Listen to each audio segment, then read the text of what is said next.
This channel does not promote any violent, harmful, or illegal activities. All content provided by this channel is meant for an educational purpose only. আজ রবিবার ঠিক এক সপ্তাহ আগে আজকের দিনে 21শে জুলাই সভা থেকে দলকে শুদ্ধকরণের বার্তা দিয়েছিলেন মমতা বন্দ্যোপাধ্যায়। বলেছিলেন নেতা নয় সবাই কর্মী, উগ্র নয় নম্র হয়ে মানুষের পাশে থাকতে হবে। এক কথায় জনগণের ভোটারদের কাছের মানুষ হতে হবে দলের কর্মীদের বার্তা দিয়েছিলেন দলনেত্রী। কিন্তু জেলা শাসক নেতারা কি সেই সব কথা শুনতে পান না, নাকি না শোনার চেষ্টা করছেন তারা দিনের পর দিন? তা না হলে কেন খুল্লা একজন মহিলাকে মারধর করতে দেখা যায় তৃণমূল নেতাকে? কালনার এক ভাইরাল ভিডিও সেই প্রশ্নই তুলছে। আমরা যত জিতব তত আমাদের নরম হতে হবে, আমরা যত জিতব তত আমাদের দায়িত্ব বাড়বে। খুব বেশি দিন নয়, গত রবিবার 21-এর মঞ্চ থেকে দলের নেতাকর্মীদের ঠিক এমনই নম্র দায়িত্ববান হওয়ার বার্তা দিয়েছিলেন মমতা বন্দ্যোপাধ্যায়। কিন্তু তৃণমূল নেত্রীর পথ কি জেলার নেতারা অনুসরণ করছেন? পূর্ব বর্ধমানের কালনার এই ঘটনা সেই প্রশ্নই যে তুলছে। মহিলাকে বেধড়ক মারধর করছেন এক ব্যক্তি, আশেপাশে আরও কয়েকজন হাতাহাতিতে জড়িয়ে। ভাইরাল হওয়া এই ভিডিও সত্যতা যাচাই করেনি TV9 বাংলা। তবে অভিযোগ, মহিলাকে যিনি মারছেন তিনি কালনা শহর তৃণমূল কংগ্রেসের সাধারণ সম্পাদক গোপাল তিওয়ারি। জমির দখল নেওয়াকে কেন্দ্র করেই নাকি এই গণ্ডগোল। তৃণমূল নেতা গোপাল তিওয়ারির বিরুদ্ধে এই জায়গা জোর জবরদস্তি দখল করার অভিযোগ। এই জায়গা দখল করে প্রাচীর দিয়ে ঘিরে নেওয়া হচ্ছিল, আর তাতেই বাধাপ্রাপ্ত হয়ে এই বাড়িতেই ঢুকে গোপাল তিওয়ারি একদম সদল বলে এই বাড়িতে উপস্থিত হয়ে সাত সকালেই এই পরিবারের উপর আক্রমণ করে। শনিবার দলবল নিয়ে কালনা দেবনাথপাড়া এলাকায় এই বাড়িতে চড়া হওয়ার অভিযোগ তৃণমূল নেতার বিরুদ্ধে। গোপাল তিওয়ারি তো উনি এখানে পাঁচিল দেয়, আমরা বারণ করি যে আমাদের এখানটা একটুখানি জায়গা রাখুন আমাদের যাতায়াত করার জন্য। মিনিমাম 50 জনা তাদেরকে নিয়ে আমাদের ঘরের ভিতরে ঢুকে আমাদেরকে মারধর। তাদের হাতে লাঠি ছিল, দা ছিল, শাবল ছিল, কোদাল ছিল। মারধরের ভিডিও প্রকাশ্যে আসলেও অভিযোগ উড়িয়ে কালনা শহর তৃণমূল কংগ্রেসের সাধারণ সম্পাদক গোপাল তিওয়ারির পাল্টা দাবি। আমাদের পাঁচিল ভেঙে দিয়েছে, সেটা নিয়ে আজকে বলতে গেছি। ওরা বাইরে থেকে আমাকে ঘরের মধ্যে টেনে ঢুকিয়ে নিয়ে ওইখানে আমি নিজেকে বাঁচার জন্য আমি পালিয়ে আসার, ওরা ঘরের মধ্যে ঢুকিয়ে ওরা 4-5 জন মিলে আমাকে এলোপাতাড়ি মারতে থাকে। কারোর গায়ে হাত দিইনি, আমি নিজেকে পালিয়ে আসার জন্যে, নিজেকে আত্মরক্ষার জন্য আমি বেরিয়ে আসার চেষ্টা করছিলাম। পরিবারের অভিযোগ, জোর করে তাদের জমি দখল করতে চেয়েছেন তৃণমূল নেতা। আমরা ব্যাংকে গেছিলাম, ব্যাংকে গিয়ে আমরা চিঠি করি জায়গাটা বিক্রি করে ঋণটা পরিশোধ করব। আমাদের তো সেটাই বলে মনে হচ্ছে যে জোর জবরদস্তি দখল করছে। একটা সম্পত্তি ব্যাংক থেকে নিলামে কিনেছিলাম অকশনে, সরকারি সমস্ত নির্দেশ মেনে। সেই সম্পত্তিটা হচ্ছে ব্যাংক আমাকে ওখানে পজিশন দিয়েছে। প্রকাশ্যে বাড়িতে ঢুকে মারধরের এমন ছবি সামনে আসায় অস্বস্তিতে পড়েছেন তৃণমূল নেতৃত্ব। আইন কারোরই নিজে হাতে তুলে নেওয়া ঠিক না, কারণ যদি গোপাল তিওয়ারি জায়গাটা কিনে থাকেন এবং গোপাল তিওয়ারি যদি পাঁচিল দিতে যায় বারবার, যদি ওরা যদি পাঁচিলটা ভেঙে দেয়, তার জন্য তো আইন আছে, পুলিশ আছে, পুলিশের কাছে উনি লিখিত একটা অভিযোগ জানাতে পারত। মানুষের কাছ থেকে ছিনিয়ে নিতে হবে এবং করে খেতে হবে। বিভিন্ন নেতারা তাদের করে খাওয়ার জায়গাতে বাধাপ্রাপ্ত হলে পরে সেখানে মা বোন কেউ কোনো দেখাদেখি দিক বেদিক কোনো জ্ঞান থাকে না। হামলার অভিযোগে কালনা থানায় অভিযোগ দায়ের করে আক্রান্তের পরিবার। তার ভিত্তিতে অভিযুক্ত গোপাল তিওয়ারিকে গ্রেপ্তার করে পুলিশ। কিন্তু তারপর কালনা আদালতে সহজেই জামিন পেয়ে যান শাসক নেতা, কারণ তার বিরুদ্ধে নাকি জামিনযোগ্য ধারা দিয়েছিল পুলিশ। এবং লার্নেড কোর্ট উভয় পক্ষে শোনার পর জামিন দেন। জামিনযোগ্য অপরাধ ছিল, এটা হচ্ছে যে কটা ধারা সবই কি জামিনযোগ্য অপরাধ ছিল। তাহলে যে সোশ্যাল মিডিয়ায় আমরা দেখতে পাচ্ছিলাম যে অভিযোগ উঠছিল যে মারধর করা হয়েছে, শ্লীলতাহানির নির অভিযোগ আছে, দেখুন সেটা ইনভেস্টিগেশনের পার্ট, এবং যেটা এসেছে সেই তার বেশি কিছু করা যায় না।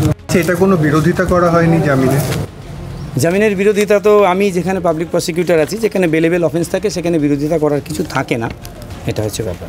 এত কিছু প্রমাণ আমি দিলাম আপনাদের সামনে, আজকে কি করে উনি এইভাবে জামিন পেয়ে যায়? আমাদের কি নিরাপত্তা থাকলো? তাই যাবো আমরা এবার, যখন তখন আমাদেরকে মার্ডার করে দেবে। প্রশ্ন হলো, কেন জামিনযোগ্য ধারা দিল পুলিশ? শাসক নেতা বলেই কি? তাহলে কি গ্রেপ্তারি safe eyewash? Koushik Dutta, TV9 Bangla, Kalna. Sagardighi উপনির্বাচনে কংগ্রেস জেতার পর লক্ষ্মীর ভান্ডার নিয়ে আমরা ওরা অভিযোগ উঠেছিল, নিশ্চয়ই মনে আছে আপনাদের। ভাবছেন সে তো অনেক আগের কথা, এখন কেন বলছি, বাদ দিন। কিন্তু এই যে লোকসভা ভোট গেল, তারপর কোচবিহার থেকে কাকদ্বীপ জায়গায় জায়গায় তৃণমূল নেতারা হুঁশিয়ারি দিচ্ছেন, তারা বলছেন বিরোধী হলে সরকারি প্রকল্পে নো সুবিধা। বিরোধীরাও তাই প্রতিহিংসার অভিযোগে সরব হয়েছেন বারংবার। তেমনই এক অভিযোগ লোকসভা ভোটের পর থেকে বহরমপুরে ঘোরাফেরা করছে। অভিযোগ কংগ্রেস সহ বিরোধী দলের সমর্থক যারা পুরসভার কর্মী, তাদের বেতন বন্ধ করে দিয়েছে পুরসভা। কোচের নির্দেশের পরও নাকি ডোন্ট কেয়ার মনোভাব। দেখুন। লোকসভা নির্বাচনে 5 বারের সাংসদ অধীর রঞ্জন চৌধুরীকে হারিয়ে এবার বহরমপুর কেন্দ্র দখল করেছেন তৃণমূলের ইউসুফ পাঠান। লোকসভা কেন্দ্রে জিতলেও বহরমপুর পুরো এলাকায় পিছিয়ে পড়েছে তৃণমূল কংগ্রেস।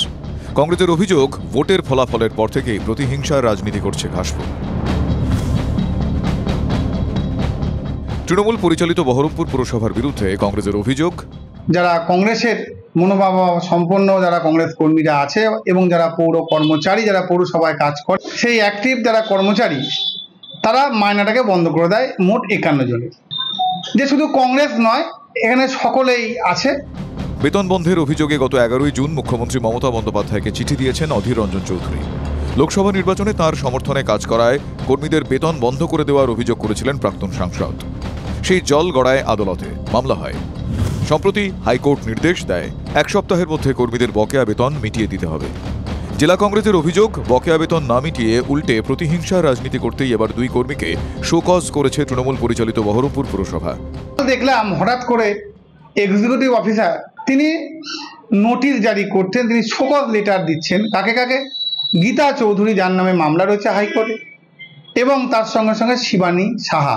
অভিযোগ আনা হচ্ছে তারা গার্জিয়ানদের সঙ্গে বাজে ব্যবহার করে, তারা বিভিন্নভাবে তারা শিশুদের সঙ্গে নানান অশালীন ব্যবহার করে, ইত্যাদি ইত্যাদি। ভোট কম পাওয়ার জন্য আপনার জলের লাইন কেটে দেবেন, আপনার মায়না বন্ধ করে দেবেন, হাইকোর্টের নির্দেশ মানবেন না, এটা কেমন করে হয়? যদিও কংগ্রেসের অভিযোগ মানতে নারাজ বহরমপুর পুরসভার চেয়ারম্যান, তার পাল্টা দাবি, যে 2 জন এমপ্লয়ির নামে অভিযোগ আছে তারা কোর্টে গেছে। কোর্টে কি অর্ডার হয়েছে সেই অর্ডারটা আমরা হাতে পাইনি, তো সেই জন্য আগে অর্ডারের কপি আসুক। কোর্ট যদি বলে হচ্ছে মাইনা ছেড়ে দিতে, তখন আমরা আমাদের লয়ারের সঙ্গে আলোচনা করে, আইনি ব্যাপার আমি তো বুঝি না, তখন আমরা করব। তৃণমূলের বিরুদ্ধে প্রতিহিংসার অভিযোগে সরব হয়েছে কংগ্রেস।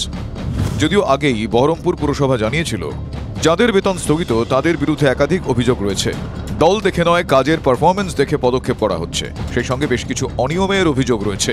এমনই একাধিক কারণে কর্মীদের বেতন স্থগিত করা হয়েছে।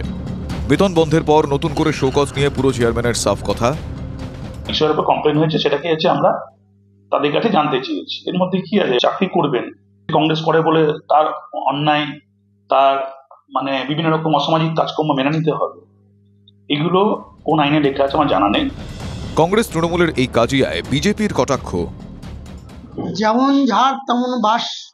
কংগ্রেসের গর্বে তৃণমূল জন্ম নিয়েছে, একসময় কংগ্রেস করেছে, এখন তৃণমূল সেটা করছে। তৃণমূলকে ভোট দিলে পরিষেবা পাওয়া, তৃণমূলকে ভোট না দিলে সেখানে আমরা পরিষেবা দেব।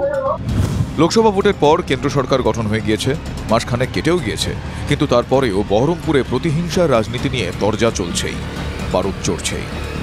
কৌশিক ঘোষের রিপোর্ট, TV9 বাংলা।